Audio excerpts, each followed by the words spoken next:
Ya llega la Navidad, es la nota que resuena por el mundo, del este al oeste y del norte al sur. Para los jóvenes, para los de edad madura y aún para los ancianos, es una ocasión de regocijo general. Pero, ¿qué es la Navidad para que requiera tanta atención? El Hogar Cristiano, página 434.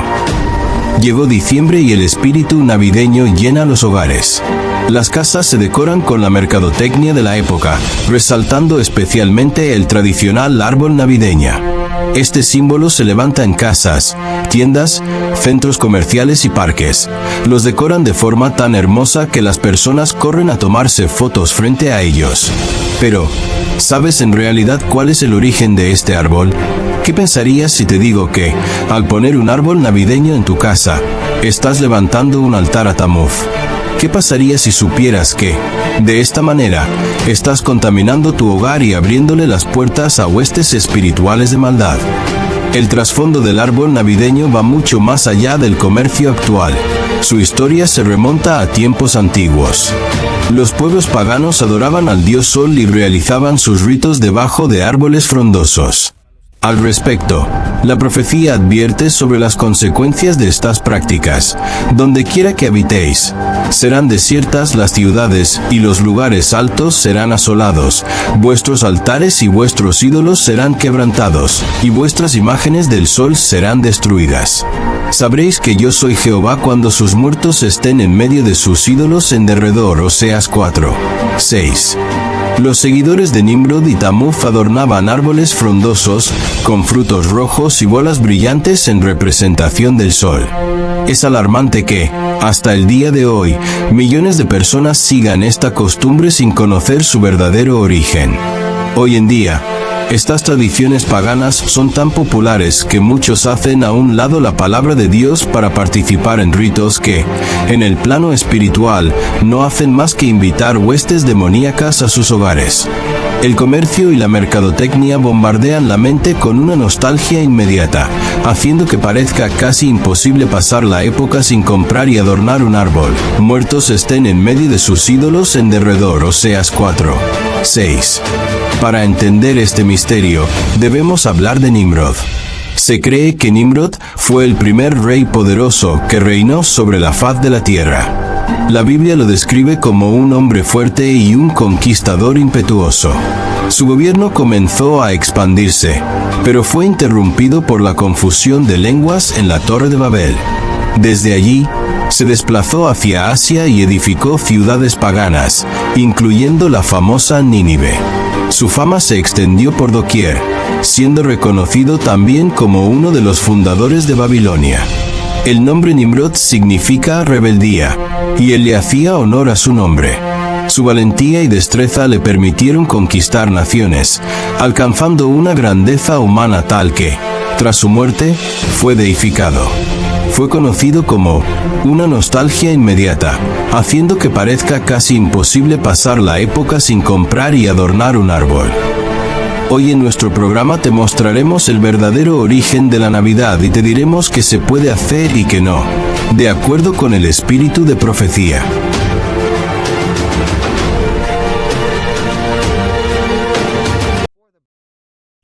Estamos en víspera de la fiesta de la Navidad y se ha hablado mucho de tal fiesta. Quedé asombrado, impresionado con una explicación que diera el pastor Hermes Tavera Bueno. Se espera que un pastor de esa envergadura diera una explicación satisfactoria. Sin embargo, allí cuando le hicieron la entrevista y le hicieron la pregunta que si era normal celebrar esta fiesta, él dice que sí, porque el paganismo se convirtió al cristianismo. Y de verdad quedé impresionado porque esto echa por tierra el principio que se le fue revelado a Elena White concerniente a las tradiciones y a las fiestas mundanales. Hoy en nuestro programa yo te voy a explicar con la Biblia y con el espíritu de profecía si lo que dijo el pastor Hermes Tavera Bueno está en armonía tanto con la Biblia como con el espíritu de profecía. Tú tienes que ver el video completo porque aquí tú vas a aprender si realmente todo lo que se está diciendo en la internet es real. Y no es porque lo explique yo, sino porque yo te voy a presentar lo que dice la hermana White y lo que dice la Biblia. Así que yo te voy a invitar para que juntos vayamos a Dios por medio de una oración. Oremos. Amante Padre, me escondo detrás de la roca que es más grande que yo, que es Cristo Jesús, para que no me vean a mí, sino que lo vean a Él y Él solo sea exaltado. Ahora prepara nuestros corazones para la exposición de tu palabra. Gracias por tu amor y por tu misericordia. En el nombre de Jesús. Amén. Bien, mis hermanos, antes de entrar en materia con lo que tiene que ver con la Biblia, el Espíritu y Profecía, concerniente a la fiesta de la Navidad, vamos a escuchar la entrevista, un trozo de la entrevista que le hicieran al pastor Hermes Tavera Bueno en un canal que él tiene que se llama Hermesnéutica, y quedé asombrado. Vamos a ver lo que él dijo y entonces vamos a compararlo con lo que dice la Biblia, el Espíritu de Profecía. Acompáñenme, por favor, a ver lo que él dijo. De lleno al tema, y me gustaría preguntarle, ¿es la Navidad en sí una fiesta pagana? Bueno, mi respuesta es rotunda. Definitivamente no. No es. No es una fiesta pagana. De paso, Navidad se refiere a natividad, al nacimiento de Cristo. Y Christmas en inglés es la misa a Cristo. ¿Qué misa? Se refería a la cena, en latín al servicio de comunión, a la Santa Cena que se celebraba en la iglesia el día que Cristo nació. Se hacía una Santa Cena, se hacía una misa, o en una iglesia popular se le llama misa, es el nombre latino, es la Santa Cena que se celebraba el día en que Cristo, en el cumpleaños supuesto del nacimiento de Cristo. Tenemos prueba de que la iglesia cristiana como organización, desde el año 336, pero alrededor de ese tiempo, celebra la Navidad como una fiesta plenamente cristiana. Pero para responder tu pregunta, primero tenemos que preguntar, Héctor, ¿qué es pagano? La gente dice, esto es pagano. Yo te pregunto, ese reloj, ¿qué israelita lo inventó? No fue ni un israelita. ¿No? Yo quiero preguntarte, ese saco, de paso, las cámaras con las que la red social donde nos estás viendo es parte del plan de Dios que tú encuentras en la Biblia. Hay gente que lo que no encuentra en la Biblia es pagano. Y un carro es pagano porque todo es pagano en un sentido. Pero si miramos una teología más inclusiva, el mundo es de Dios. Dios fue el que le dio capacidad al hombre para hacer todo, de modo que debemos ser cuidadosos cuando todo lo que no encontramos en la Biblia le llamamos pagano. Le llamamos pagano. De modo que si definimos pagano como una fiesta que no está en la Biblia, entonces es pagano. Pero si pagano es lo que no es netamente cristiano, la Navidad es una fiesta no pagana, porque es una fiesta, es una fiesta cristiana. Ahora, no me quiero hacer el tonto en ese sentido. Yo sé que mucha gente conoce, y eso es de conocimiento. Tú te puedes poner en internet, y ahora ChatGPT te puede hacer, no tienes que pensar. Eso es un anuncio insulto, pero es algo conocido que en el tiempo donde el cristianismo decidió celebrar la Navidad alrededor de diciembre, de diciembre 25, se celebraban fiestas en el Imperio Romano. Por ejemplo, tenemos el Día al Sol Invictus, o sea, al sol que nunca fue conquistado, el sol que nunca fue vencido. Correcto. También existían las fiestas de las Saturnalias. Saturnalias se le llamaban, en honor a Saturno. Okay, en honor a Saturno, las Saturnalias. Alrededor de este tiempo, la teoría tradicional sugiere que los cristianos tomaron esas fiestas y las cristianizaron. Quiero que recuerdes eso. Yo tengo dudas sobre esa teoría, pero debo aclarar que es la teoría generalmente aceptada. De modo que en primera instancia voy a partir de esa teoría porque es la teoría generalmente aceptada, de que el cristianismo cristianizó esas fiestas, de modo que en ese sentido es que muchos dicen que es pagano.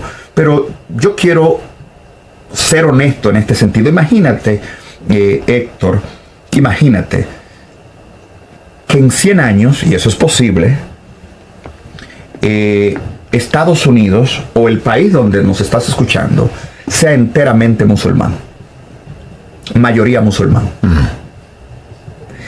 Digamos que esa mayoría musulmana aplica la Sharia law, la ley Sharia, o sea, castigos como el Corán dice, muerte al infiel, de modo que los cristianos estarían siendo clandestinos, ilegales y mártires en un mundo dominado por musulmanes, hipotéticamente. Y pasen 300 años de esa situación. Imagínate, 300 años de cristianos siendo martirizados o viviendo en un ambiente hostil en un mundo musulmán. Digamos aquí en el país donde estamos, sea en el que tú estés o en el que estamos nosotros. Sí. Digamos que de repente viene un emperador, un gobernante musulmán, y se convierte al cristianismo. Y dice, se acabó la persecución de cristianos. Es más, aquí todo el mundo va a ser cristiano. Independientemente de la vida personal de ese emperador, pero yo creo que habría muchas razones para celebrar. Claro. Muchas razones para celebrar. Sí. El cristianismo había sido una religión ilegal en el Imperio Romano, y en los últimos años del segundo siglo y los primeros años del tercer y cuarto siglo, las persecuciones de cristianos se habían multiplicado. Las famosas persecuciones de Diocleciano del 303 al 313. Miles de cristianos murieron, para no decir más. De repente Constantino dice, yo soy cristiano, y hace al cristianismo no solo legal, sino la religión oficial. Eso trae consecuencias negativas, pero antes de mirar las consecuencias negativas, debemos darle gloria a Dios. Gloria al Señor. Amén. Porque de alguna manera el cristianismo, de ser una religión perseguida, se convierte en la religión aceptada por el pueblo, de la noche a la mañana. Todo tiene consecuencias negativas, yo no estoy dudando. Se le estaba contando a una persona, su esposo era un malvado, un perverso, la maltrataba, y ella era una cristiana. Mientras más su esposo la maltrataba, más se consagraba a ella a Dios. Wow. Y pasaron muchos años. Finalmente un día el esposo se bautizó, aceptó a Cristo. Y esa historia no me estoy refiriendo solo a una persona, eso ha pasado muchas veces. Sí, sí. Sin embargo, cuando su esposo se bautizó, ella perdió una razón más para estar cerca de Dios. Wow. Interesante. Pregunta, ¿usó el diablo a su esposo para que ella estuviera lejos de Dios? No, la vida es así. Dios hizo que su esposo se convirtiera. Correcto. Y ella, por alguna razón, tuvo un elemento negativo en ella, pero eso una cosa no es causa y efecto, sino correlación. Correcto. Entonces, el hecho de que el cristianismo se enfrió cuando dejó de ser perseguido, no le podemos echar la culpa al emperador que se convirtió al cristianismo, que dejó de perseguir al cristianismo. De modo que, imagínate, Héctor, ¿qué tú harías si de repente... Ojo con esto, hermano, porque cuando él dice que el emperador se convirtió al cristianismo, está hablando de Constantino. Y vamos a notar cómo él dice que eso fue una ventaja para el cristianismo. Sin embargo, eso contraría abiertamente lo que dice el espíritu de profecía, porque sabemos que la conversión de Constantino fue una conversión aparente dirigida por el mismo Satanás, no por Dios, para que desde adentro de la iglesia imponer los dogmas y las falsas doctrinas, falsas creencias, a la cual el cristianismo poco a poco se fue adaptando. Y esa fue la astucia que usó Constantino para ir imponiendo filosofía, teorías raras, y poco a poquito desde adentro le fue más fácil. Pero él dice que es una ventaja. Hermes Tavera, vamos a seguir viendo para que ustedes vean, mis amados hermanos. En un lugar donde todos los lugares de culto no son cristianos, pero de la noche a la mañana todo es cristiano, ¿dónde nos vamos a reunir los cristianos? En las mezquitas musulmanas. Vamos a tomar esas mezquitas musulmanas y la vamos a convertir en iglesia. Hacemos un pequeño cambio. Un cambio y ya son iglesias. Sí, ahora, sí. Alguien vendrá después privando en sabio diciendo, ¿sabían ustedes que el origen de las iglesias cristianas son mezquitas musulmanas? ¡Gloria a Dios! Porque Dios venció la religión pagana. Entonces, cuando decimos, el cristianismo tomó esas fiestas paganas, gloria a Dios por eso, porque el pueblo celebraba a Apolos, ese día vamos a celebrar a quien sea, vamos a celebrar a San Pedro, adorábamos el sol, no, este día vamos a celebrar a Cristo. Eso, gloria a Dios por eso. De paso, nosotros tenemos el privilegio de vivir en una civilización cristiana gracias a ese proceso. No un cristianismo que está fuera de la cultura, sino que entró a la cultura y transformó a la cultura desde adentro. Lo que acabo de decir sociológicamente tiene muchas implicaciones, pero mi punto básicamente es que independientemente de las consecuencias negativas de la conversión del mundo pagano al cristianismo, esa no fue una consecuencia negativa. Al contrario, cuando decimos la fiesta de antes era una fiesta al sol invicto y era una fiesta a Saturno, la Saturnalia, una fiesta al sol, y que ahora es una fiesta celebrando a Cristo, más que paganización del cristianismo, es la cristianización del paganismo, es el triunfo del paganismo, del cristianismo sobre el paganismo, de lo que muchos cristianos celebraron como el triunfo, la promesa de Cristo, que el evangelio iba a llegar al mundo entero. Y ese fue un punto. Y a veces nosotros queremos sustraernos a ese hecho, pero gozar las ventajas de eso. Decimos, eso fue una herejía, pero que vivimos en un mundo cristiano gracias a la conversión de Constantino y a la cristianización de Bueno, ya ustedes pudieron escuchar que donde él expresa que vivimos en una era cristiana gracias a la conversión de Constantino, a la conversión del paganismo. Ahora, la pregunta es, ¿está eso en armonía con lo que dice la Biblia y el espíritu de profecía? Eso es lo que vamos a ver. Ya ustedes escucharon la opinión de él. Cuando comienza la entrevista, le pregunta al entrevistador que para él la Navidad, que sí es pagana, él dice que no. Y durante la conversación dice que gracias a la conversión del paganismo, que el paganismo se cristianizó, por eso hoy en día ha triunfado el cristianismo. Pero él lo al revés, según el espíritu de profecía, según lo que a la mensajera del Señor le fue revelado, es al revés. Si hoy en día, por ejemplo, el cristianismo es tan popular, es porque se ha mezclado con el paganismo a través de las costumbres y tradiciones que ellos practicaban. Pero claro, esta filosofía echa por tierra lo que dice la Biblia del Espíritu de Profecía. A continuación, yo le voy a mostrar entonces lo que dice la Biblia del Espíritu de Profecía. Vamos allá entonces y vamos a leer la Biblia. Dice acá, en Ezequiel capítulo 44, versículo 23, la responsabilidad que nosotros tenemos como pueblo y como dirigente. Fíjate que Dios nos ha llamado a nosotros a enseñar al pueblo a hacer diferencia entre lo santo y lo profano, entre lo común y lo apartado para Dios. Así lo dice Ezequiel. Y enseñarán a mi pueblo a hacer diferencia entre lo santo y lo profano. Y les enseñarán a discernir entre lo limpio y lo no limpio. Elena de White es bastante clara en el hogar cristiano en cuanto a el nacimiento de Cristo Jesús. Elena de White es bastante clara en cuanto a lo que sí se debe hacer y lo que no se debe hacer en Navidad. No es un pecado que la gente se reúna con su familia a compartir. Eso no es un pecado. Ahí no es que está el meollo del asunto. No. El asunto es querer traer a la iglesia las costumbres y tradiciones del mundo.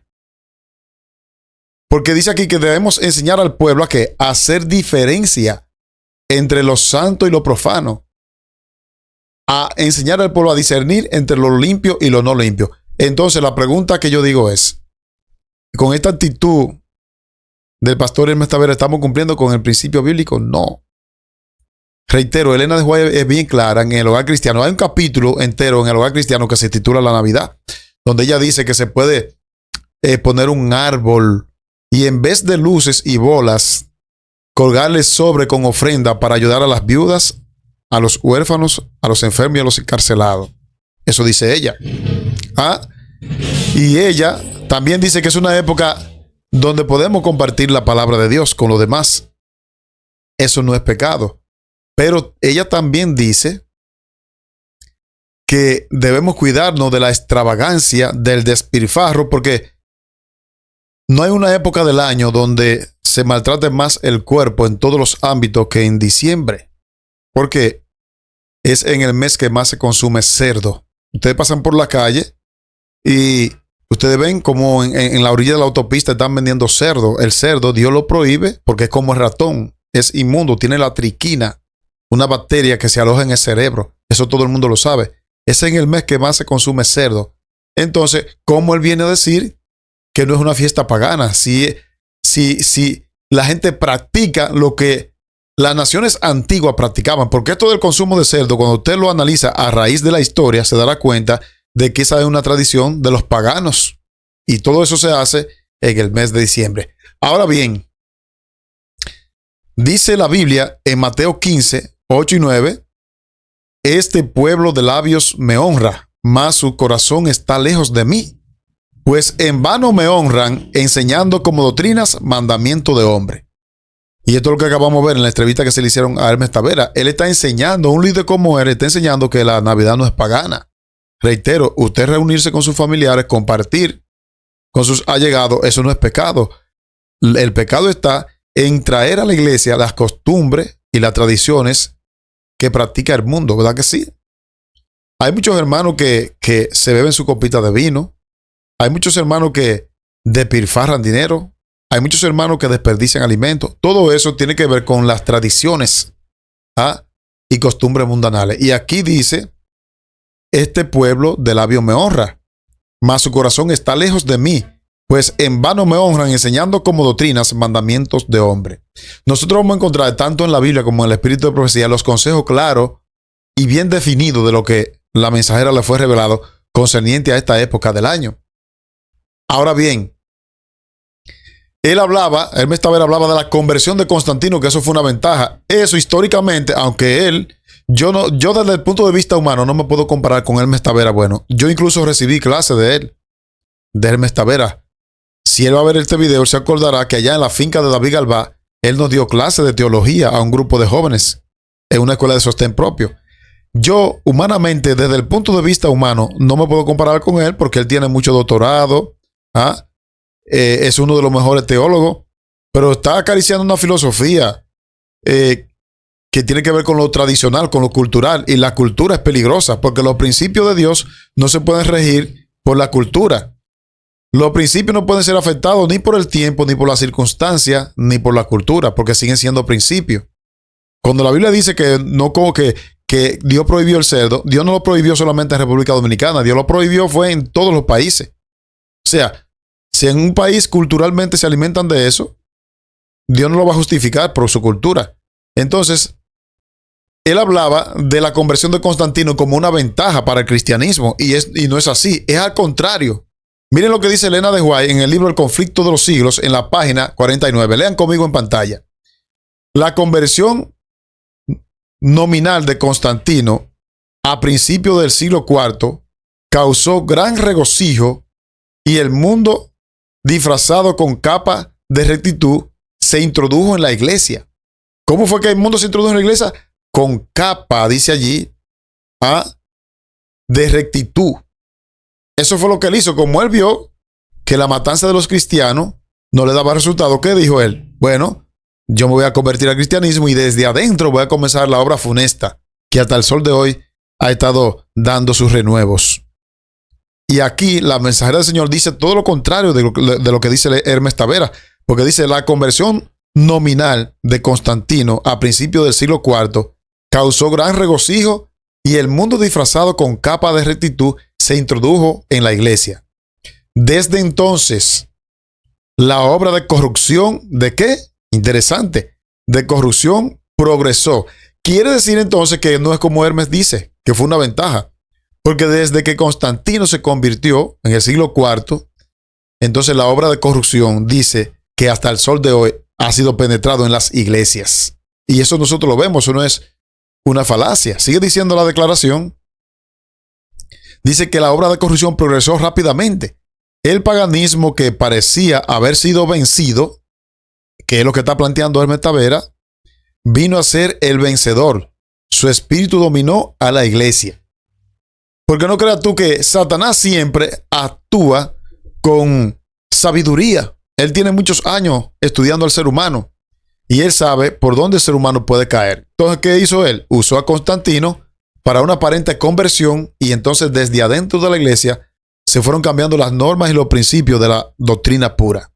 Y eso ha repercutido hasta el día de hoy. Todas estas fiestas paganas que están entrando al seno de la iglesia, todas estas costumbres que tienen que ver con el sistema babilónico, es precisamente porque hay gente como este pastor que anda diciendo por allí que fue una ventaja la conversión del paganismo.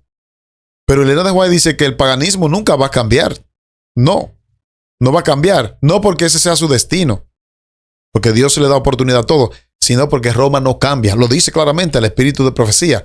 Ahora, voy a compartir otra cita con ustedes acerca de lo que la mensajera dice acerca de Constantino nuevamente. Vamos a leerlo allá. A principios del siglo IV, el emperador Constantino promulgó un decreto que hacía del domingo un día de fiesta. O sea, en el mismo siglo IV, cuando él aparentemente se convirtió, ¿qué hizo? Desde adentro, cambió el día sábado por el domingo y la gente se fue adaptando poco a poquito hasta que hoy en día más del 90% del mundo llamado así cristiano guarda el domingo en vez del sábado. Ahora yo tengo la pregunta, ¿cuál es el día que dice la Biblia que hay que guardar? ¿Es el domingo o es el sábado? Entonces, no es una ventaja de que el paganismo se haya convertido al cristianismo. Eso no es verdad. Porque dice, a principios del siglo IV, que fue en el mismo siglo que él se convirtió, aparentemente, entre comillas, el emperador Constantino promulgó un decreto que hacía del domingo un día de fiesta pública en todo el imperio romano.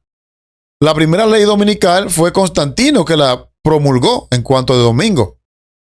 El día del sol era respetado por sus súbditos paganos y honrado por los cristianos. O sea, que el día del sol, Sunday, el domingo, llegó a ser honrado incluso por los llamados cristianos. ¿Por qué?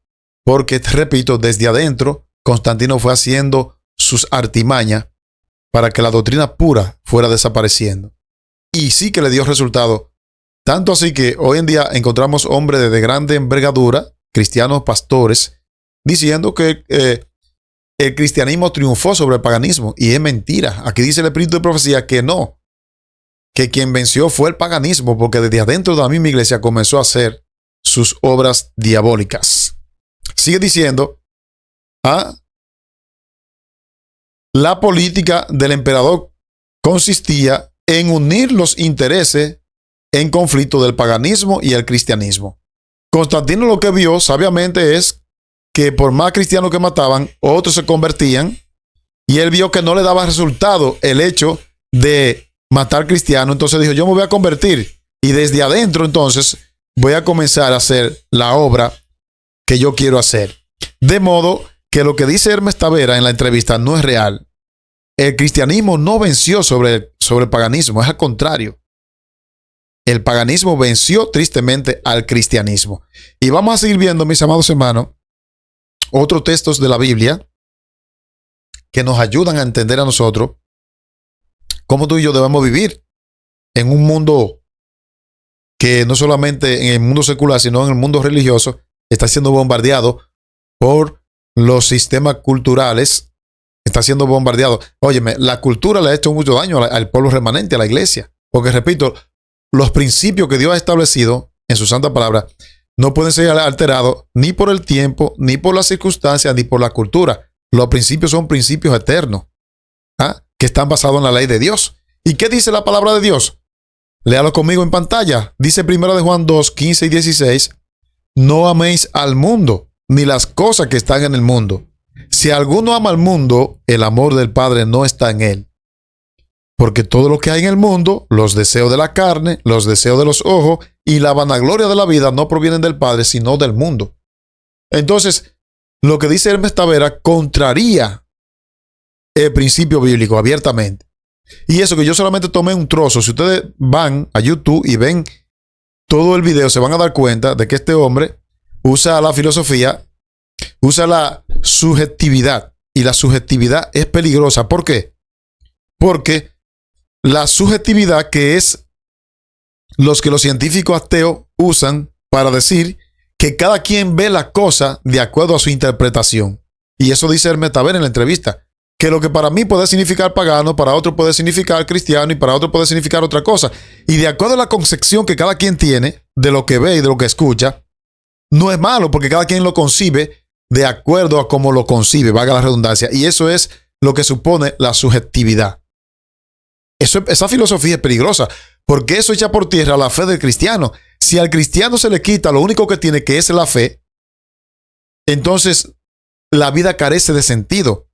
Hay hermanos que no pueden entrar en lo que se llama la teología moderna. Hay hermanos que no pueden entrar en lo que es la hermenéutica, en lo que es la exégesis, que son términos y elementos que nosotros que estudiamos la Biblia manejamos por la gracia de Dios. Pero hay hermanos que no pueden manejar eso. Hay hermanos que ven el texto por la fe y en eso Dios le ayuda y obra en ello. Lo leen y aunque no saben dar una buena interpretación, lo aceptan por la fe y Dios obra en ello. Pero ¿qué supone la subjetividad? No, que cada quien ve las cosas del modo que la interpreta. Y eso no es así.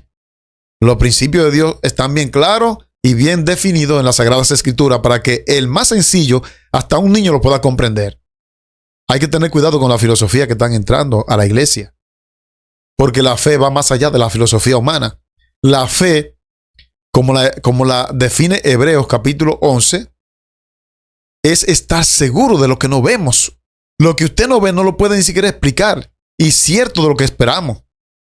Por más estudio, por más magíster, PhD que tenga una persona, Dios no es un objeto de estudio. A Dios hay que aceptarlo por la fe. El mismo libro de Hebreos dice que el que se acerca a Dios es necesario que crea que le hay.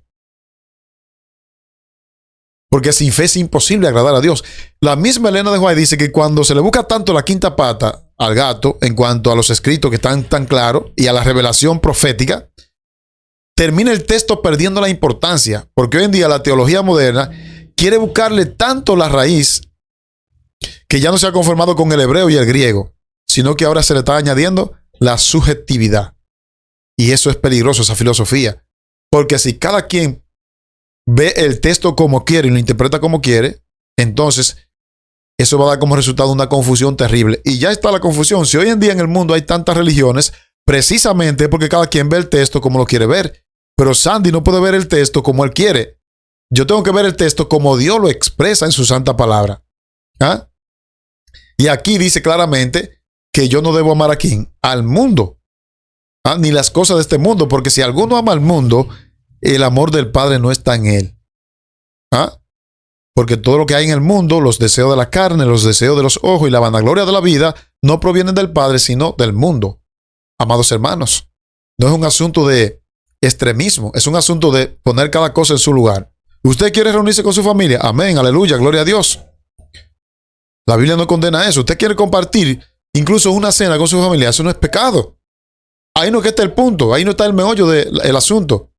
El asunto está en yo decir, justificar, decir que el cristianismo triunfó sobre el paganismo. Y así justifico que la llamada fiesta de la Natividad no es pagana. Incluso en el video, el pastor Hermes Tavera, del cual yo no tengo nada porque somos amigos, él fue profesor mío, reitero, incluso en el video entero él dice que hay probabilidad de que Jesús haya nacido un 25 de diciembre. Eso dice él. Y él da ejemplo de que algunos cristianos de los primeros siglos creían en el 25 de diciembre. Él como persona dice que él no lo acepta, el pastor Hermes Tavera, pero él dice que algunos cristianos creían eso.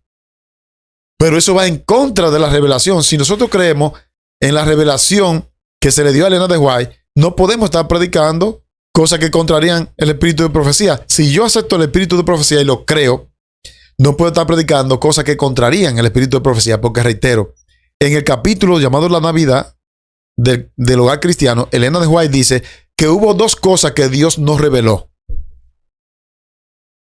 que fue la tumba de Moisés cuando Moisés murió, porque Dios sabía en su infinita sabiduría que si lo hubiese revelado, los israelitas, después que hicieron sufrir tanto a Moisés, ¿saben lo que iban a hacer? Dice la mensajera, lo iban a idolatrar. Y Dios, previendo eso, ocultó la tumba de Moisés. Dios es bien sabio. Del mismo modo, dice la mensajera, ya ahí mismo, en el mismo capítulo de Camino del Hogar Cristiano, dice que Dios ocultó el día del nacimiento de Cristo. Porque a pesar de que la gente los rechazó, los mismos judíos los rechazaron, a los suyos vino, los suyos no los recibieron, ellos iban a idolatrar ese día. Imagínate tú, si la gente idolatra el domingo hoy día. Imagínate que Dios hubiese revelado el día cuando Jesús nació y lo iban a idolatrar. Pero no hay un registro bíblico, histórico, ni profético que indique que Cristo haya nacido un 25 de diciembre. Todo eso es paganismo. Quien nació un 25 de diciembre fue Tamuz, y lo vamos a ver en el tema. Pero vamos a seguir avanzando. Esta vez quiero ponerle aquí otra declaración de la sierva del Señor. Y miren cómo dice allí. El conflicto de los siglos, página 49. El cristianismo entró en los tribunales y palacios de los reyes y dejó a un lado la humilde sencillez de Cristo y de sus apóstoles por la pompa y el orgullo de los sacerdotes gobernantes paganos. Y en lugar de los requisitos de Dios, puso las teorías y tradiciones humanas. ¿Lo ven? Muy distinto a lo que dice Hermes Tavera. Lo que el cristianismo hizo fue que en vez de vencer el paganismo, se puso a la merced con él. Lo mismo que está ocurriendo hoy día con el cristianismo, que en vez de vencer al mundo, se está pareciendo demasiado al mundo. Y eso es lo que dice la mensajera. Tremendo. Ahora, vamos a ver qué dice la Biblia. El apóstol Pablo, en 1 Corintios capítulo 10, versículo 7. Ni seáis idólatras, como algunos de ellos.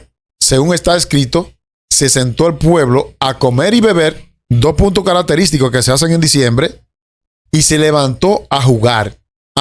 El apóstol Pablo está diciendo, no seamos como ellos. Tenemos que marcar la diferencia. Qué pena, ¿verdad? Qué pena que hoy en día la gente, al que dice la verdad, lo mira con desdén, con desprecio. Los propios hermanos de la iglesia miran a uno con desdén, creen que se están engañando, porque hay muchos hermanos que saben que lo que yo estoy diciendo es verdad, porque lo estoy diciendo conforme a un escrito está, pero prefieren hacerle caso a otro que es más profesional. Qué pena eso, ¿verdad que sí? Que los principios, cada día, en vez de ir siendo refinados y de irlo poniendo en práctica, se están echando por tierra por personas como este pastor, que es un pastor de alta envergadura. Tremendo, amados hermanos. Entonces, tenemos que tener mucho, pero que mucho cuidado. Dice la palabra del Señor en Ezequiel 14:6.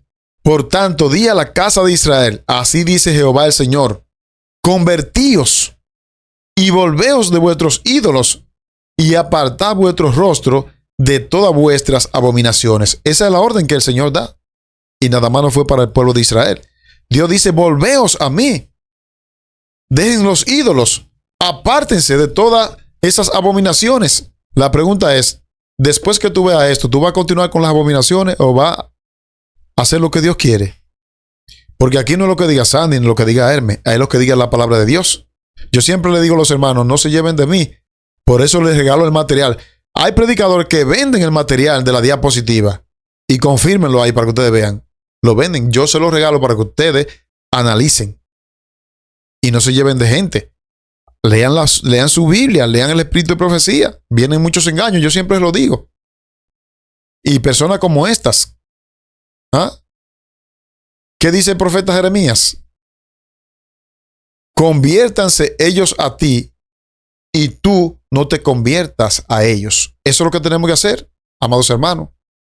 Que lo que nos ven se conviertan a lo que creemos, pero no nosotros convertirnos a lo que ellos creen. Esa es la orden divina, que está bien clara y definida en la Biblia. ¿Y qué dice entonces el espíritu de profecía? Vayamos allá. Testimonio para la Iglesia, volumen 5, página 183. La conformidad a las costumbres del mundo convierte a la Iglesia en el mundo. O sea, si yo me conformo a la costumbre del mundo, voy a terminar como ¿quién? Como ellos. Nunca convierte al mundo a Cristo. Esto está echando por tierra lo que Hermes dijo. Hermes dijo que el cristianismo convirtió al paganismo. Y eso es mentira. Fue al revés. Aquí dice, nunca convierte al mundo. Dice aquí, la conformidad a las costumbres del mundo convierte a la iglesia en el mundo. Nunca convierte al mundo a Cristo. La familiaridad con el pecado inevitablemente hará que éste parezca menos repulsivo. A medida que nosotros nos vamos involucrando en falsos dogmas, en falsas tradiciones, en fábulas, filosofías baratas, en el pecado en general, lo vamos viendo menos compulsivo, menos dañino. A medida que nos vamos involucrando en esas cosas, nos van gustando y eso va reemplazando los principios que Dios ha establecido en su sana palabra. Tremendo, pero es una realidad. ¿Ah? El espíritu de mundanalidad y egoísmo existe en la iglesia en un grado alarmante, dice la mensajera del Señor. El amor a los placeres y la ostentación prevalecen. No hay una línea de demarcación clara entre los que profesan seguir a Cristo y el mundo. ¿Lo ven? Lo está diciendo Elena de White. Y si creemos en ella, tenemos que aceptarlo. Dice ella, no hay una línea de demarcación entre nosotros como cristianos y el mundo. ¿Por qué? Porque nosotros queremos parecernos al mundo. Cuando la Biblia dice que tú y yo tenemos que parecernos a Cristo y marcar la diferencia. Y miren aquí cómo está clara esta declaración. El espíritu de mundanalidad y egoísmo existe en la iglesia en un grado alarmante, dice ella. El amor a los placeres, a la ostentación prevalecen. No hay una línea de demarcación clara entre los que profesan seguir a Cristo y el mundo. Hay países que todavía a esta altura de juego usan joyas, aretes. ¿Ah? Y hay países que ya no creen en el espíritu de profecía. Hay iglesias que ya usted no puede predicar con el espíritu de profecía. ¿Por qué? Porque el espíritu de profecía condena abiertamente esas malas prácticas. Los hijos de Dios tienen que ser diferentes en todos los sentidos. Y eso está bien claro. ¿Qué más sigue diciendo la mensajera del Señor? Vamos a ver, porque tengo mucho material. Miren esta declaración, bien bonita. No podéis amar al mundo y al mismo tiempo amar a Dios. La mundanalidad debe ser expulsada del corazón mediante la introducción de principios más elevados y más santos. De modo que aquí el espíritu de profecía está estableciendo cuál es el método para ser expulsado el mundo de nosotros. ¿Cuáles son esos métodos? Cuando nosotros introducimos en nuestra vida los principios más elevados y santos. ¿Y cuáles son esos principios? Lo vamos a ver dentro de unos instantes. Dios ha dejado los principios claros, cómo nosotros debemos regirnos. Y ha dejado el único remedio para nosotros vivir vida santa. ¿Cuál es ese remedio? Testimonio para la Iglesia, volumen 2, página 439. El único remedio para la mundanalidad es el amor de Cristo. Si el corazón está lleno del amor de Dios, no habrá lugar para el amor al mundo. Esta cita es bien profunda, porque eso significa que si Sandy tiene costumbre mundana, no ama a Dios. Eso significa que si yo sigo las tradiciones del mundo, no amo a Dios, porque lo está diciendo bien claro aquí el espíritu de profecía. El único remedio para la mundanalidad es el amor de Cristo. Si el corazón está lleno del amor de Dios, no habrá lugar para el amor al mundo. Entonces, cuando yo amo al mundo y a sus cosas, estoy diciendo que el amor del Padre no está en mí. Sí, porque no puede haber lugar para dos amores. O amamos al mundo o amamos a Dios. Eso es lo que está diciendo en plenitud la hermana de White. ¿Y qué más? El conflicto de los siglos, página 48, párrafo 2. Si el cristianismo es aparentemente tan popular en el mundo, como dijo el Metavera, que el cristianismo convirtió al paganismo, pero aquí la mensajera dice, si el cristianismo es aparentemente tan popular en el mundo, ello se debe tan solo al espíritu de transigencia con el pecado, a que las grandes verdades de la palabra de Dios son miradas con indiferencia y a que hay tan poca piedad vital en la iglesia. Solo cuando haya un avivamiento de la fe y el poder de la iglesia primitiva, despertará el espíritu de persecución y volverán a encenderse las hogueras de la intolerancia. Hoy en día no tenemos nosotros el paganismo encima de nosotros, porque por la mundanalidad. Pero aquí dice la mensajera que el fuego de la persecución se va a desatar cuando nosotros alcancemos el nivel de la iglesia primitiva, de los apóstoles. Entonces no es verdad que el cristianismo tuvo ventaja sobre el paganismo. Al contrario, el paganismo ha tenido ventaja sobre el cristianismo. Y eso es triste decirlo, pero es una realidad. ¿Y qué más? Servicio Cristiano, página 48. ¿Por qué entonces parece adormecida la persecución en nuestros días? ¿Por qué no se levantan emperadores como Constantino a perseguir la iglesia hoy día? ¿Por qué parece tan adormecida la persecución que tanto hemos predicado? Aquí lo dice. El único motivo es que la iglesia se ha conformado a las reglas del mundo y por lo tanto no despierta oposición. Eso no lo está diciendo Sandy, solo está diciendo la mensajera de ¿qué? Del Señor. Claro, como estamos en una aparente paz, no nos atacan, pero eso es por nuestro modo de vivir.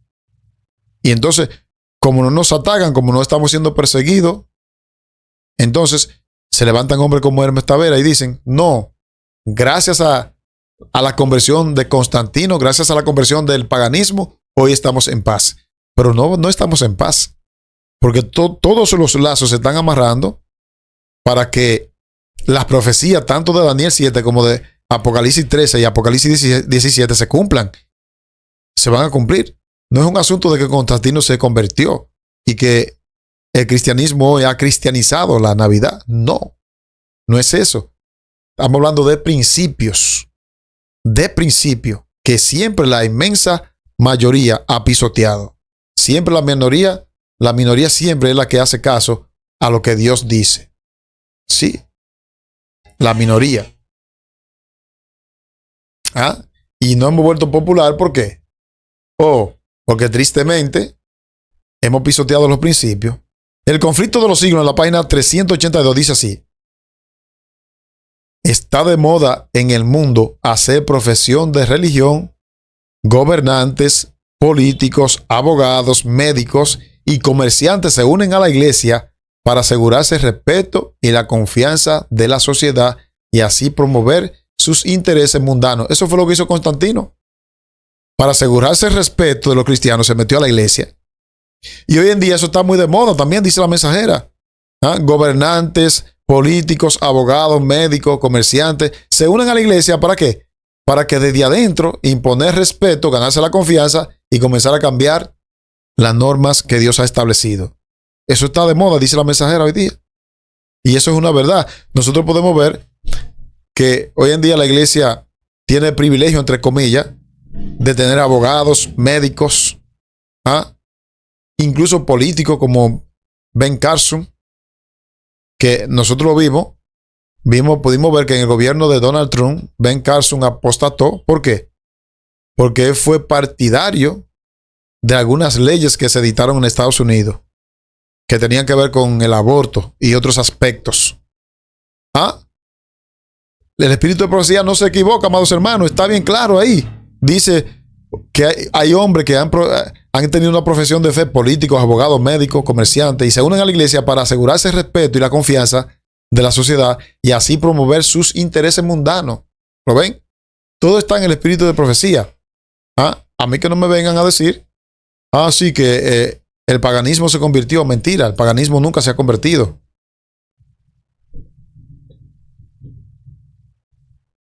Porque dejando el mandamiento de Dios, os aferráis a la tradición de los hombres. Le decían también, bien invalidáis el mandamiento de Dios para guardar vuestras tradiciones. Encontramos este principio en la Biblia. Siempre Dios ha ido en contra de las tradiciones. ¿Por qué? Porque las tradiciones son una contradicción de la verdadera doctrina, de la doctrina pura que el Señor ha dejado tanto en la Biblia como en el espíritu de profecía. Y una vez tras otra la Biblia nos habla de eso. Por ejemplo, Jeremías capítulo 10, versículos 2 y 3 dice: así dijo Jehová, no aprendáis el camino de las naciones, porque las costumbres de los pueblos son vanidad. Entonces, ¿qué dice ahí? El Señor, no aprendan de ellos, sino que ellos aprendan de ustedes. Pero claro, si nosotros somos los primeros en pisotear las normas, los principios elevados, entonces, ¿qué van a hacer ellos? ellos van a seguir entonces los pasos de nosotros. Pero aquí dice, no aprendáis el camino de las naciones, porque las costumbres de los pueblos son vanidad. Está bien claro ahí la palabra del Señor. Más claro de ahí no se puede, amados hermanos. Entonces, usted y yo tenemos que echar mano de la palabra de Dios y no de las filosofías humanas, porque las filosofías humanas van a llevar a mucha gente ¿a qué? A claudicar contra la palabra de Dios. Por ejemplo, Levítico 18, versículo 30. Guardad pues mis ordenanzas o mi ordenanza, no haciendo las costumbres abominables que practicaron antes de vosotros, y no os contaminéis en ella. Yo Jehová vuestro Dios. Una vez tras otra, Dios da la orden de que nosotros debemos mantenernos firmes en cuanto a lo que hemos creído. Sí, firme en cuanto a lo que hemos creído. Entonces ahí está claro la palabra de Dios, como ustedes pueden ver. Bien, seguimos, amados hermanos. Hubo una pequeña interrupción, pero vamos a seguir. Nos quedan 2 textos. Luego que leamos estos 2 textos, le voy a dejar entonces con un corte de un tema del pastor Hugo Gambetta, donde sí Gambetta explica bien lo de la Navidad. Pero aquí estamos compartiendo lo que dice la Biblia y el espíritu de profecía. Vamos entonces a leer a Levítico capítulo 18, versículo 30. Guardad pues mis ordenanzas, no haciendo las costumbres abominables que practicaron antes de vosotros, y no os contaminéis en ella, yo Jehová vuestro Dios. Ahí está bien claro, mis amados hermanos.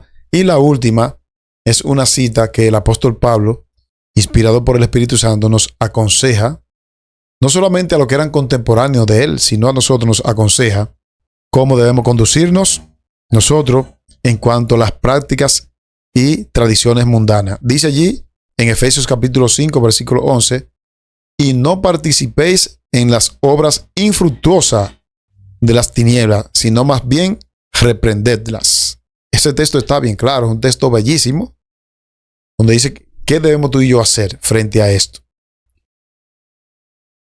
La Navidad es una época que nos afecta a todos, mayormente los que hemos crecido en cultura como la de la República Dominicana, donde es una época donde todas las familias se reúnen, comparten, hay un recuerdo lindísimo del nacimiento de Jesús. Nada de eso es malo. Lo que es malo es participar de lo que hace el mundo, ¿verdad? Las comilonas de carne que hace el mundo, la fiesta, el vino, el alcohol, celebrar la Navidad en sí como tradición, todo eso sí es malo, ¿verdad? Y hemos aquí presentado lo que dice la Biblia, el espíritu de profecía. Ahora yo lo voy a dejar con este corte de el hermano Hugo Gambetta. Yo espero que le haya gustado. Si alguno de ustedes necesita la diapositiva, pídanmela al número que está apareciendo en pantalla y con gusto yo se la voy a dejar. Recuerden, amados hermanos, sigan compartiendo estos temas con su grupo de WhatsApp, con sus familiares, sus amigos. Y recuerden, amados hermanos, somos un ministerio de sostén propio, por lo tanto, nosotros necesitamos de sus ayudas. Envíenos sus ofrendas voluntarias para seguir comprando los materiales de los libros del Espíritu de Profecía y seguir expandiendo el mensaje hasta que Cristo venga. Un abrazo y le dejo con Hugo Gambetta. No se lo pierda, porque aquí le va a hablar de Tamuz y del origen de la Navidad. Si usted la suma, dan 666 en el idioma hebreo. Y fue el comienzo de su reino Babel en la tierra de Sinar. La esposa de Nimrod se llamaba Semiramis, la famosa reina Semiramis, y era tan hermosa como era de cruel. Nimrod muere y su mujer sigue reinando en el imperio que él levantó. Las ciudades más poderosas de la antigüedad fueron fundadas por Nimrod, el primer rey, y la torre de Babel fue levantada por él también para establecer sobre esa torre un trono sobre el cual él se sentaría para dominar toda la tierra. Esta mujer, Semiramis, al morir también asciende al cielo. Cuando murió Nimrod, ella dijo que su marido Nimrod no estaba muerto, sino que había ascendido al cielo y tomó posesión del sol. Por eso los babilonios dedican el primer día de la semana para el culto al dios sol. La diosa Semiramis, que se hizo hacer adorar como si fuera diosa también, está representada por la diosa luna. Ishtar es el nombre de la diosa luna. Y todavía hasta el día de hoy se encuentran las estatuas de la diosa Ishtar, la diosa de la fertilidad, del amor y del sexo en la antigua Babilonia. Semiramis, veamos las estatuitas que aparecen aquí. La primera, que se mira un poquito fea, de las que van a ver aquí en la pantalla, es porque fue rescatada o fue encontrada entre las ruinas de Babilonia. Es una mujer con un niño en sus brazos amamantando, pero el niño tiene cara y cuerpo de hombre, porque ella amamanta al que llegaría a ser su propio esposo. Esta es la reina Semiramis. Ella salió embarazada y el hijo que ella tuvo se llamó Tamuz. Tamuz es al mismo tiempo hijo y consorte o amante de su propia madre. Ishtar, la diosa babilónica, es la diosa del amor y de la fertilidad, ya que la fornicación era parte de la religión babilónica. Y Afrodita entre los romanos era la diosa del amor y la fertilidad, la que toma el lugar de la antigua Babilonia de Ishtar o la reina Semiramis. Ahora, este Nimrod quiso hacerse igual a Dios, y esa torre que él creó se llama el Etemenanki. Edifiquemos una ciudad y una torre cuya cúspide llegue hasta el cielo. El que haría como el diablo, sentarse a los lados del norte. Y si ustedes ven en Isaías capítulo 14, Isaías capítulo 14, vamos a leerlo rápidamente para que ustedes vean qué impresionante lo que dice sobre Lucifer. Dice el versículo 12, Isaías 14, 12. ¿Cómo caíste del cielo, oh lucero, hijo de la mañana? Cortado fuiste por tierra, tú que debilitabas a las naciones, tú que decías en tu corazón, subiré al cielo, en lo alto, junto a las estrellas de Dios levantaré mi trono, en el monte del testimonio me sentaré a los lados del norte, sobre las alturas de las nubes subiré y seré semejante al Altísimo. Aquí está hablando de Lucifer, que se quiso hacer igual a Dios, pero en realidad todo este capítulo es un escarnio contra el rey de Babilonia. Dice el versículo 4, pronunciarás este proverbio contra el rey de Babilonia, diciendo, ¿cómo paró el opresor? ¿Cómo acabó la ciudad codiciosa de oro? Todo este capítulo donde dice, pondré mi trono en lo alto, junto a las estrellas de Dios me sentaré y seré semejante al Dios Altísimo, es lo que Nimrod dijo. Él fue el que estableció el primer reino y se hizo adorar como si fuera Dios, obviamente, inspirado por el que busca la adoración, Satanás. Lucifer era el que estaba detrás de él. Y así el reino llegó a llamarse Babilonia, y el lugar donde vivía el rey Nimrod se llamaba el Esagila, la morada de los dioses. Esagila quiere decir el lugar donde estaban los edificios gubernamentales de Babilonia en la parte norte. Estamos en la diapositiva 138. Esagila, morada de los dioses. Ahí pueden ver la parte donde estaban los palacios y el Sigurat, la torre de Babilonia, y encima de la torre se ponía el trono del rey de Babilonia. En la próxima diapositiva ven el nombre de la torre de Babilonia, Etemenanki. Etemenanki, literalmente en el idioma babilónico, quiere decir puente al cielo. Por eso el rey de Babilonia se hizo llamar Sumo Pontífice, que quiere decir principal constructor de puentes.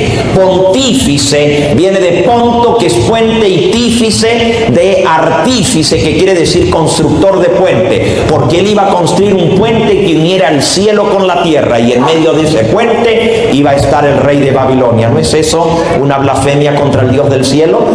¿No es Cristo el puente que une el cielo con la tierra? ¿No es Él el que nos une con el reino celestial? ¿No es Él el puente para nuestra salvación? Pero el rey de Babilonia se hizo como si fuera el mismo Hijo de Dios.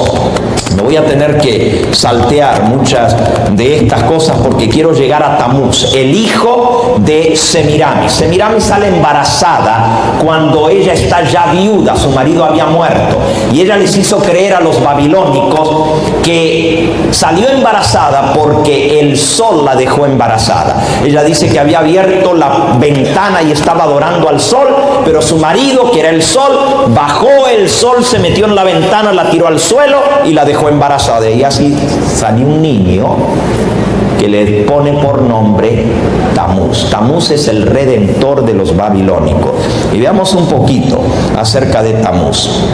En todas las religiones paganas tenemos este personaje redentor. Miren, Tamuz, su símbolo es un cetro. La cruz de Tamuz, la diapositiva anterior, o más bien esa misma. Y el pino es símbolo de Tamuz. Tamuz era un hombre muy apuesto, pero también muere en un terrible asesinato a los 33 años de edad. Pero antes de hablar de la muerte de Tamuz, déjenme hablar de su nacimiento. El día más corto del año es el 21 de diciembre. El 22 y 23 y 24 tienen la misma duración. El 25 de diciembre es el día cuando los días comienzan a alargarse. Es el solsticio de invierno seguido por el nacimiento del sol. Los babilonios decían que el 25 de diciembre era el nacimiento del dios sol. Qué casualidad que el 25 de diciembre se celebró 2000 años antes del nacimiento de Cristo.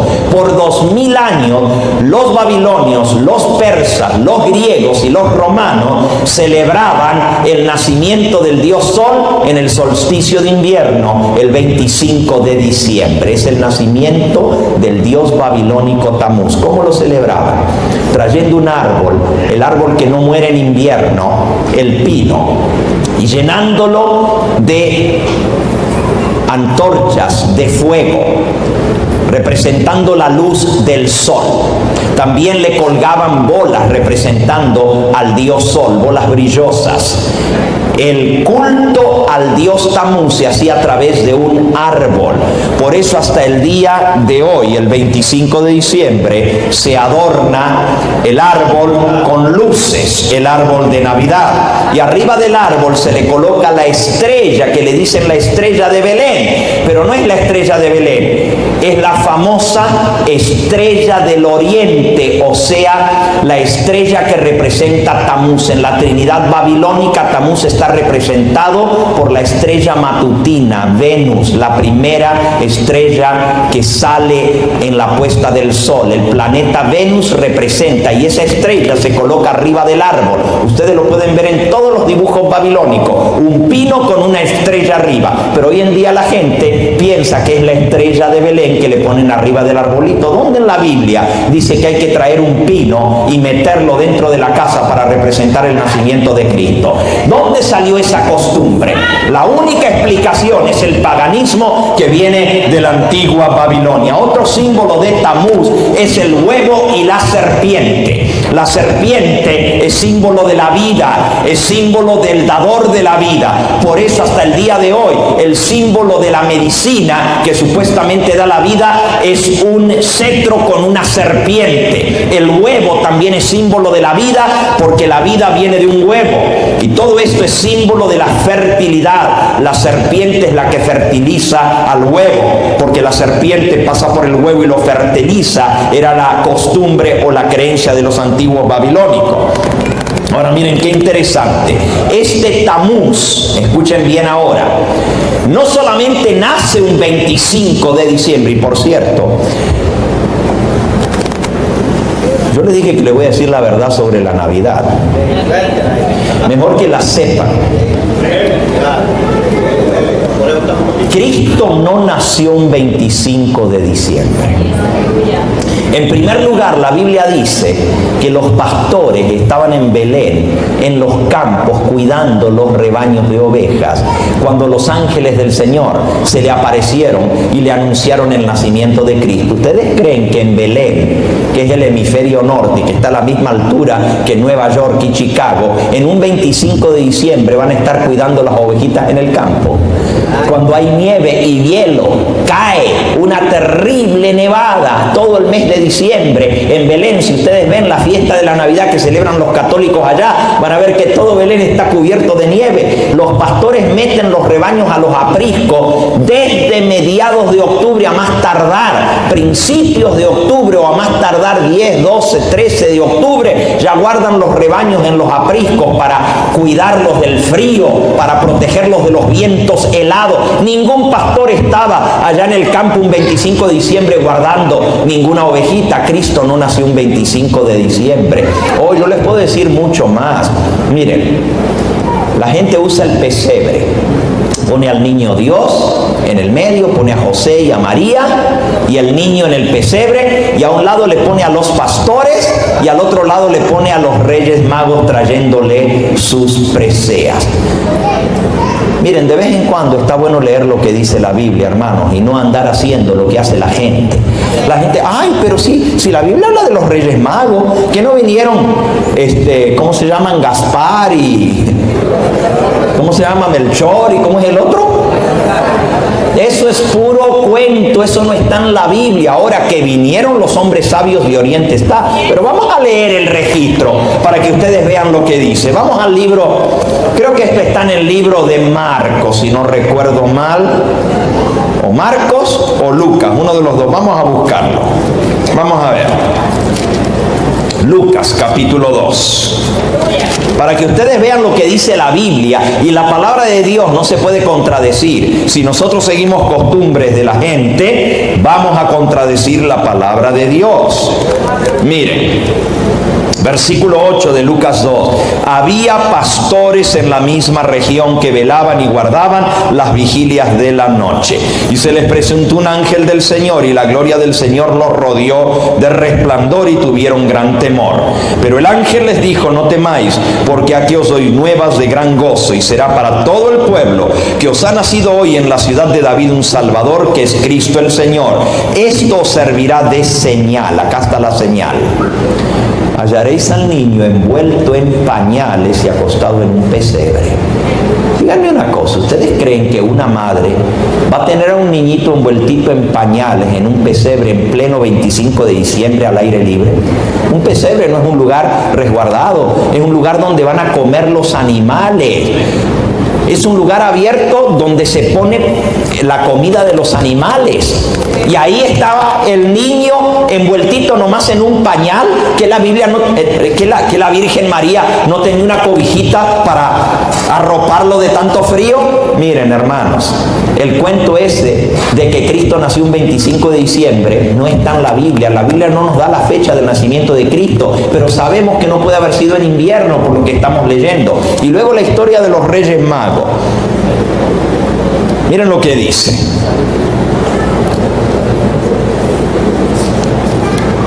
Vamos a Mateo para ver la historia de los Reyes Magos.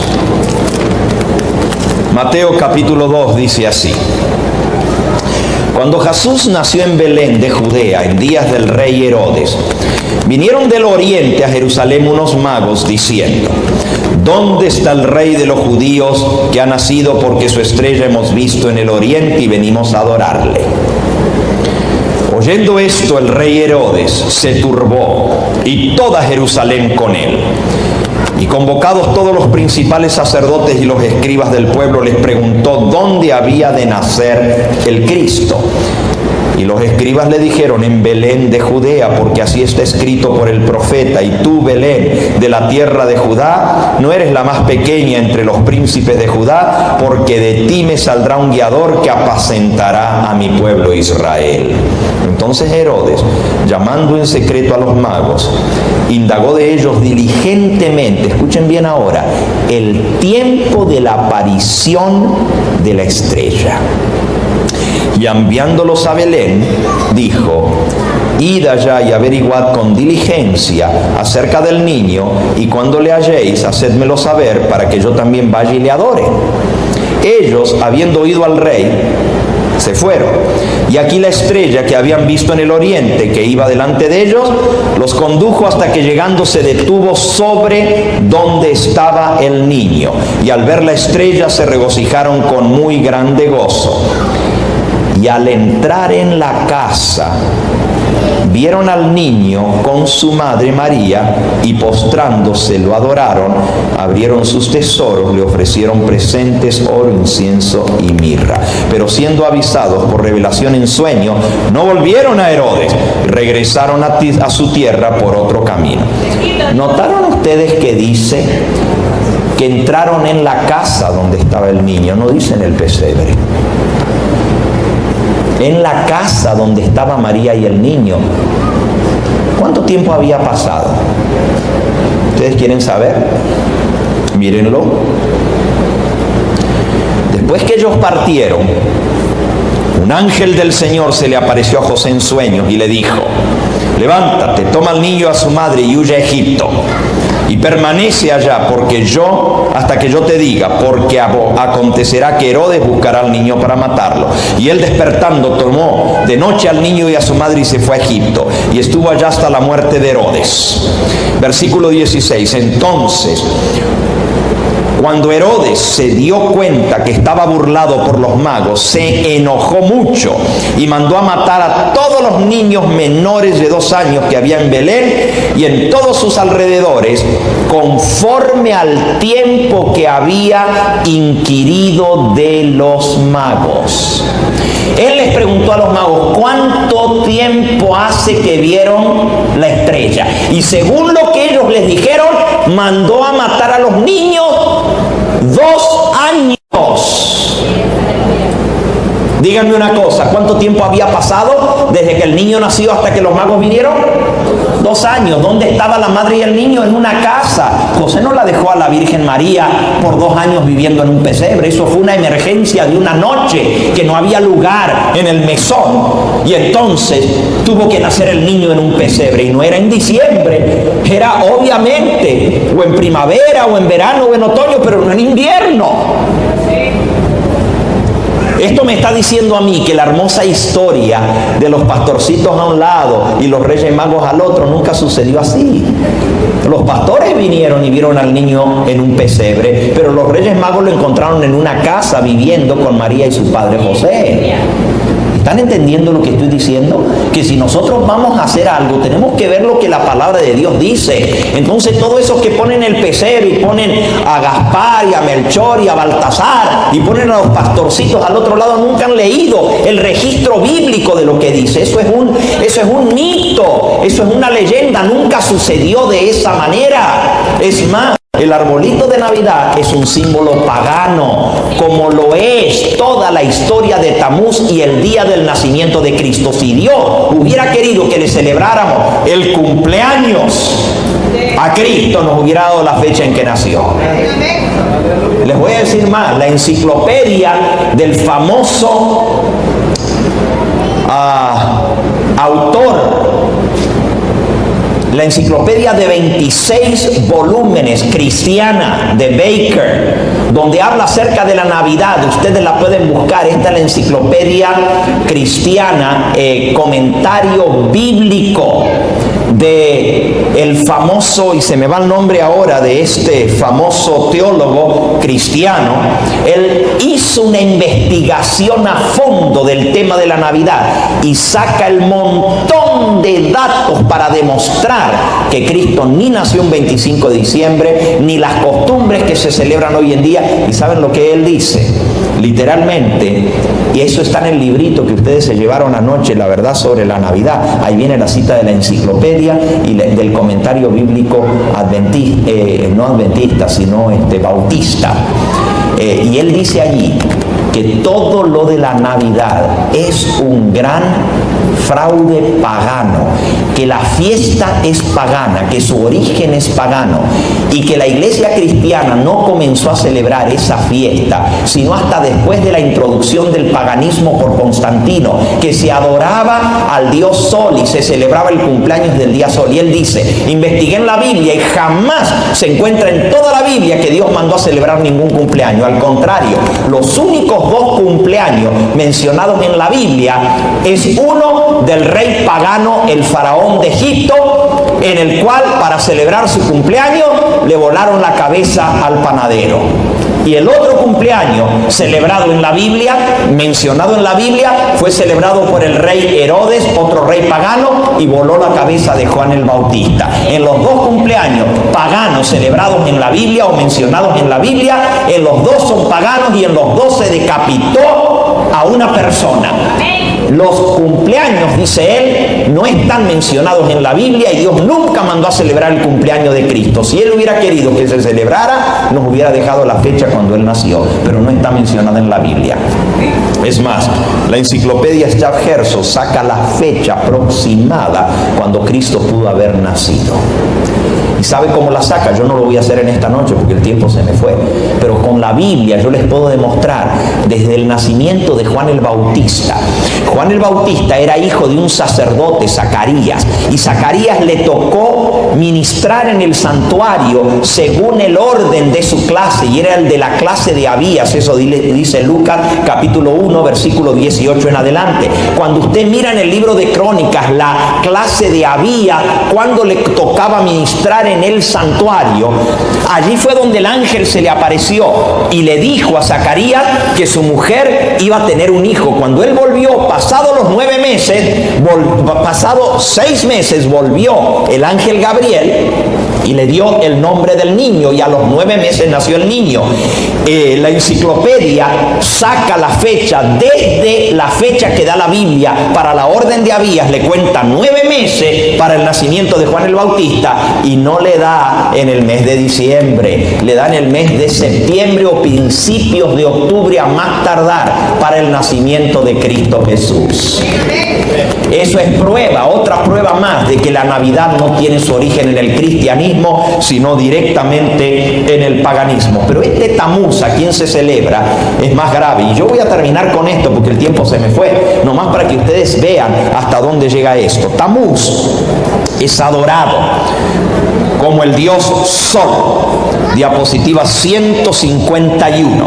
Los babilonios adoraban la salida del sol, adoraban al dios Sol, y en el comienzo del día del sol, el 25 de diciembre, le dedicaban al culto al nacimiento al dios Sol. Ahora, Tamuz está mencionado en la Biblia. Y con esto voy a terminar con la historia de cómo murió Tamuz. ¿Okay? Vamos al libro de Ezequiel.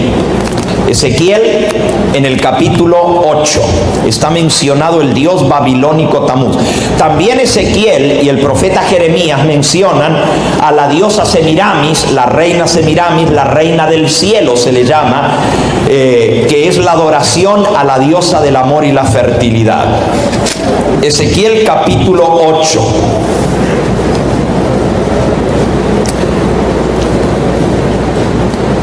Visión de las abominaciones en Jerusalén. Aquí cuenta cómo el pueblo de Dios había caído en las prácticas paganas de adorar a los dioses falsos, y por eso Dios destruyó la ciudad de Jerusalén y los mandó cautivos al cautiverio en Babilonia. Dice aquí, no voy a leer todo el capítulo, habla de las abominaciones que se estaban haciendo en la misma casa de Dios, levantando una imagen del celo en la puerta de la entrada del altar a Jehová. Dice eso en el versículo 5. Me dijo: hijo de hombre, alza tus ojos hacia el lado del norte. Y alcé mis ojos hacia el norte, y aquí al norte, junto a la puerta del altar, aquella imagen del celo a la entrada. Y me dijo entonces: hijo de hombre, ¿no ves lo que estos hacen, las grandes abominaciones que la casa de Israel hace aquí para alejarme de mi santuario? Ten cuidado, hermano, no sea que tú estés haciendo abominaciones que alejan a Dios de su santuario, porque Dios se aleja de su santuario cuando se meten abominaciones paganas en la casa de Dios, costumbres y prácticas paganas. Sigan leyendo.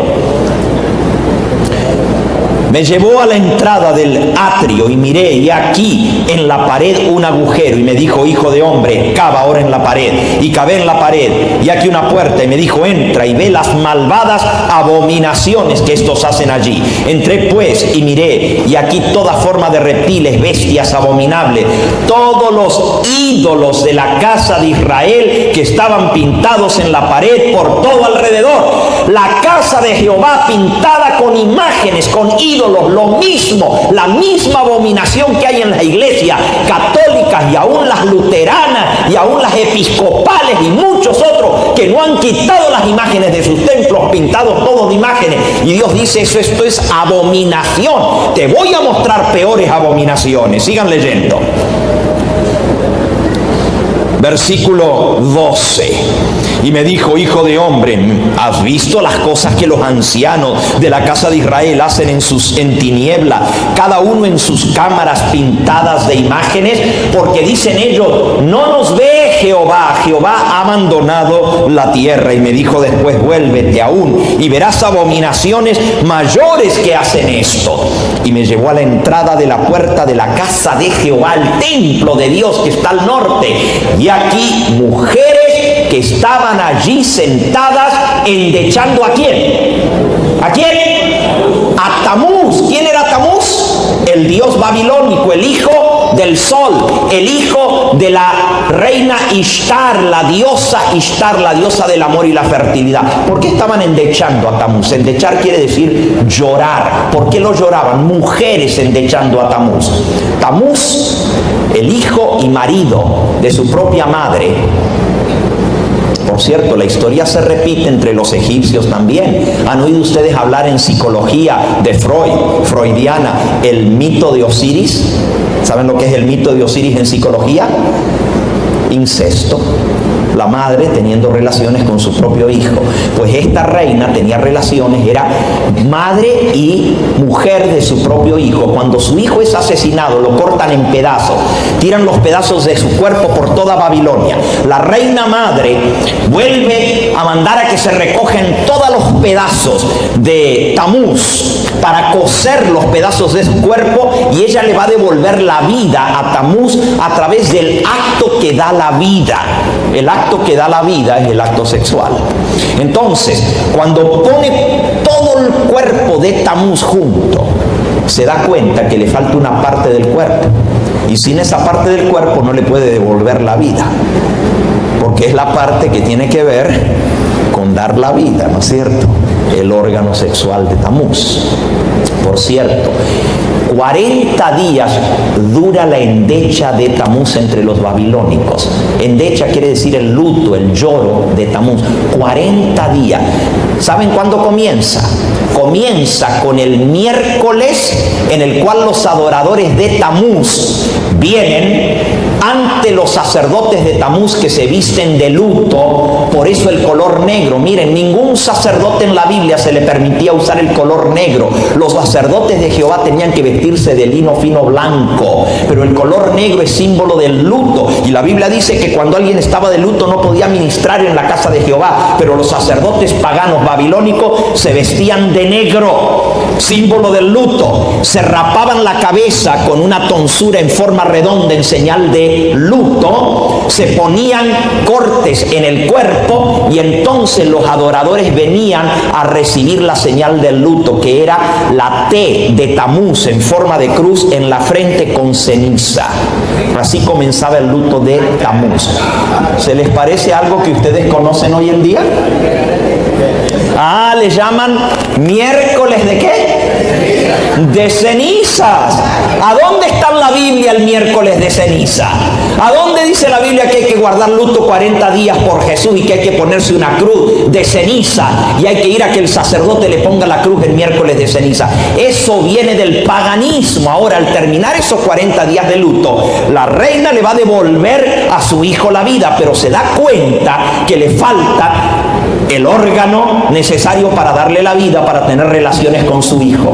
Finalmente le dicen que esa parte del cuerpo la tiraron en el río Éufrates, y entonces ella manda con redes a recoger los peces del río Éufrates para poder recoger la parte del cuerpo de Tamuz que le falta.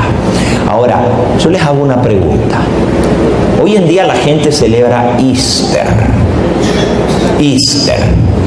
que supuestamente es la resurrección de Cristo. Yo les hago una pregunta.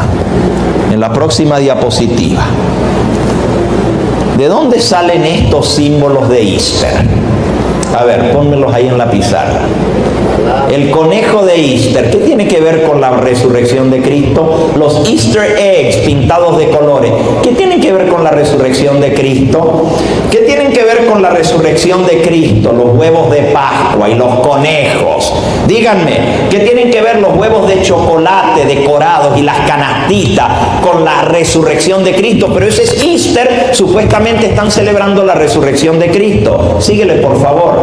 Síguele, que el tiempo se me fue. Mira, el Easter Bunny, el conejo. ¿Y saben lo que hacen? Miren, esconden los huevos de Pascua en el parque. ¿No han visto ustedes que mandan a los niños a buscar los huevos de Pascua escondidos en los parques? Y entonces cuando lo encuentran, el niño dice, I found it, lo encontré. Y no saben qué es lo que andan haciendo. Andan buscando los huevos de Pascua que se le perdieron a Tamuz. De ahí es que viene, por eso la Biblia le llama esto abominación, inmundicia, y la gente practica estas costumbres hoy en día que son una inmundicia contra el Dios del cielo, una abominación, y están celebrando Easter y se reúnen las iglesias para esperar la salida del sol y van a lo que le llaman el Easter Sunrise Service. Cuando viene la fecha de Semana Santa, miren, las reuniones ecuménicas, bautistas, metodistas, presbiterianos y todo, se van a reunir allá en el Arlington Memorial para celebrar la salida del sol. Van aquí a Long Island a la salida del sol a celebrar los ritos de la salida del sol para recibir el domingo de resurrección, cuando esto es un rito pagano, la salida del sol. Los conejos, los huevos son símbolo de la reproducción, son símbolo de fertilidad, es símbolo de Tamuz. ¿Qué tienen que ver huevos de Pascua con conejos de Pascua, con la muerte y la resurrección de Cristo? ¿Dónde en la Biblia van a encontrar semejante barbaridad? La misma fiesta les está diciendo a ustedes cuál es su origen y de dónde viene. No solo la Navidad, también el Easter es una fiesta pagana y ningún cristiano debiera participar en adorar al sol el domingo de resurrección. Eso es una blasfemia contra Dios, mis hermanos. Y eso del ecumenismo, que se reúnen todos para celebrar el día de Easter. Mira, mejor que celebres la resurrección de Cristo en tu vida, todos los días de tu vida, con que Cristo vuelva a nacer en tu corazón cada día. Cristo dejó un símbolo de su resurrección y es el bautismo.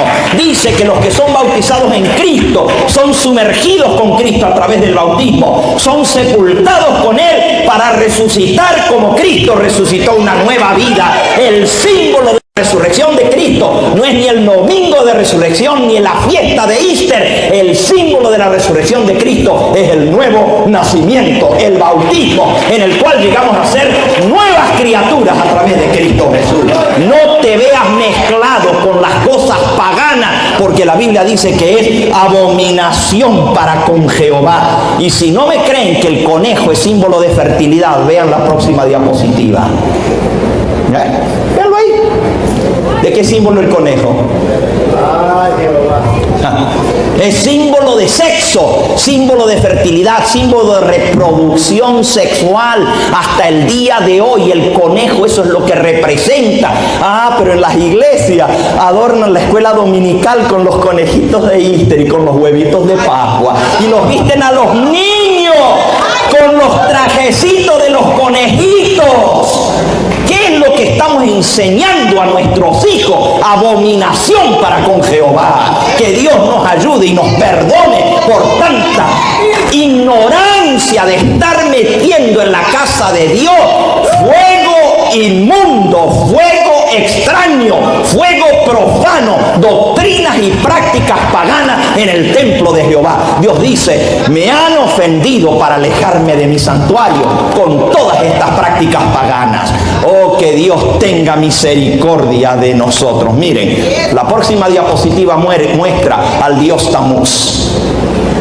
Miren el dios Tamuz de Babilonia, con la forma de un pescado, porque de ahí salió la vida. Miren la próxima diapositiva, el dios Dagón, Tamuz, en Mesopotamia.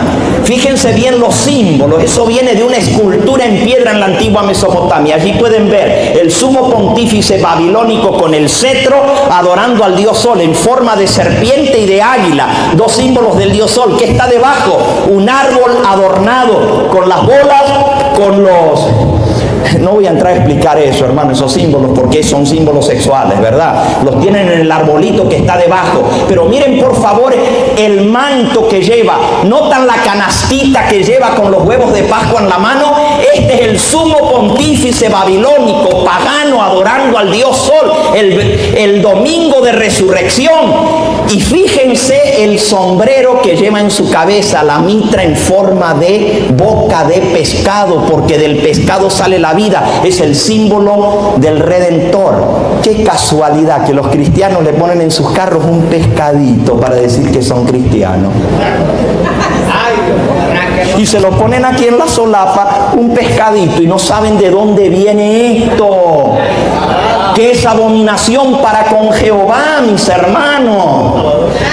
Miren quién es el que lleva el gorro con boca de pez. ¿Le ven ahí el gorro?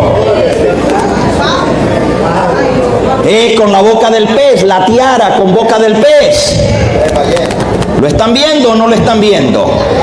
Esto es lo que viene de la antigua Babilonia. Mírenlo por favor en la diapositiva número 117 y 118. Miren quién es el que lleva el gorro en forma de pez, con boca de pez abierta. 117 y 118. Gloria a Dios. Mírenlo. ¿Lo ven ahí al gorro con la boca de pez arriba? El sumo pontífice babilónico, romano.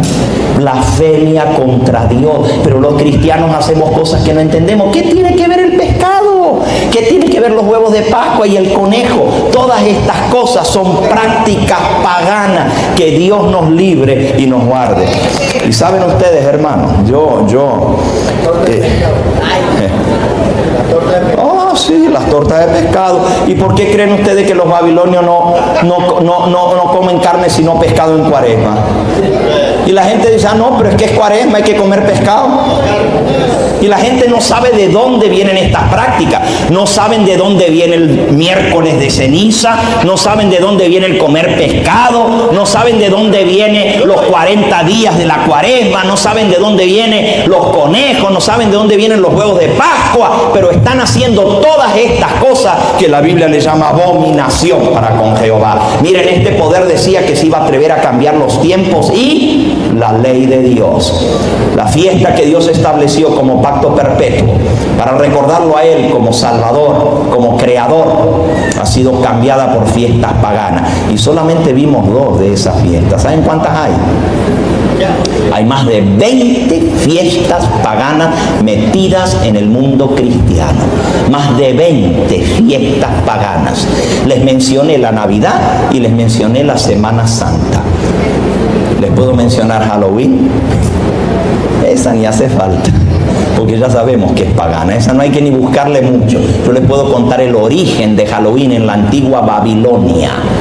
¿Ok? Y eso viene a través del mundo inglés. ¿Por qué se celebra Halloween más en Norteamérica? Porque eso viene de Inglaterra, de los druidos, los brujos y los sacerdotes druistas, que eran sacerdotes paganos que celebraban esta fiesta venida de la antigua Babilonia. Y eso se mete porque hay gatos negros. Bueno, es más, no voy a seguir porque el tiempo se nos acabó. Hace rato que se nos acabó el tiempo en esta noche. Hermanos, ustedes quieren ser identificados con la sangre de Cristo.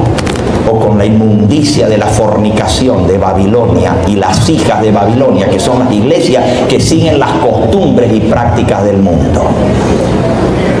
Yo tengo un peso sobre mi corazón. Y yo sé que aquí estoy hablando un cuerpo de cristianos que aman al Señor y que le sirven de todo corazón, pero yo tengo un peso sobre mi corazón y no se los voy a poner a ustedes en esta noche, pero tiene que ver con un mandamiento de la ley de Dios que la mayoría del mundo cristiano no está siguiendo. Vayan esta noche a su casa y con oración pídanle al Señor que les ayude y lean los mandamientos de la ley de Dios. Ustedes dicen, pero aquí no hay imágenes, ¿verdad? Aquí no hay ninguna imagen que adoramos. Lean todos los mandamientos de la ley de Dios y pídanle a Dios del cielo que les muestre la verdad sobre su santa ley. Porque muchas de las prácticas del mundo cristiano hoy en día vienen del antiguo paganismo. Y Dios quiere que nosotros seamos un pueblo santo y un pueblo diferente. Vamos a pedirle al Señor que su Espíritu Santo selle este mensaje en nuestro corazón. ¿Qué dice el profeta Juan? Apocalipsis 18:4. ¿Qué dice el profeta Juan? Léanlo por favor todos juntos. Vamos a ponernos en pie y vamos a leer este pasaje. Apocalipsis 18, 1 al 4. Después de esto vi a otro ángel descender del cielo con gran poder y la tierra fue alumbrada con su gloria. Y clamó con voz potente diciendo, ha caído la gran Babilonia, se ha hecho habitación de demonios y guarida de todo espíritu inmundo y albergue de toda ave inmunda y aborrecible, porque todas las naciones han bebido del vino del furor de su fornicación, y los reyes de la tierra han fornicado con ella, y los mercaderes de la tierra se han enriquecido de la potencia de sus deleites. Y oí otra voz del cielo que decía, salid de ella, pueblo mío, para que no seáis partícipes de sus pecados, ni recibáis parte de sus plagas, porque sus pecados han llegado hasta el cielo, y Dios se ha acordado de sus maldades. En aquel tiempo se levantará Miguel, el gran príncipe que está de parte de los hijos de tu pueblo, y será tiempo de angustia cual nunca fue desde que hubo gente hasta entonces. Pero en ese tiempo será librado tu pueblo, todos los que se hallan descritos en el libro.